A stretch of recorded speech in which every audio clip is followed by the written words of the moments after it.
Guys, and welcome to Autodidact Labs. Today we're going to be installing the G.A.R.C chassis system. We're going to be using a Gen 3 Glock 17. So we're going to go ahead and be using the hardware that comes with the box, and it's going to be the rear side adapter that's going to be replacing the rear sights on your slide. So go ahead and first install the rear side adapter with the hole on it, and you're going to be left with the two adapters and a bolt.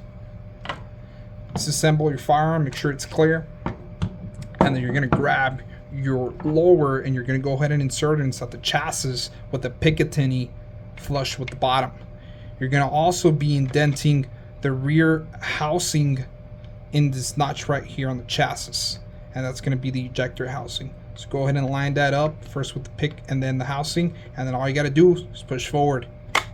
Once you push forward, just make sure you lock it back to make sure it sits all the way back into the chassis. Then you're going to grab your slide, reinsert your slide. Make sure not to lock it all the way through, just make sure it sits all the way towards the back. And it should look like so. You should be able to see the rear adapter on the cutout on the rail. Then you're going to grab your bolt with the notch adapter, and this can be either left hand or right hand, but I like placing it on the right hand side. I'm going to go ahead and insert that.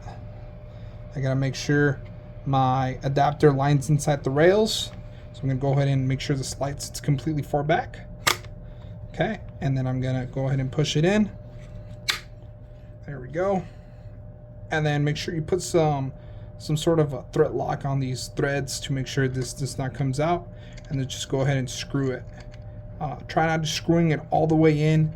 If you do screw it really hard, it's going to put a lot of pressure on the rails, and it's going to be making it harder to cycle. And that should be it, guys.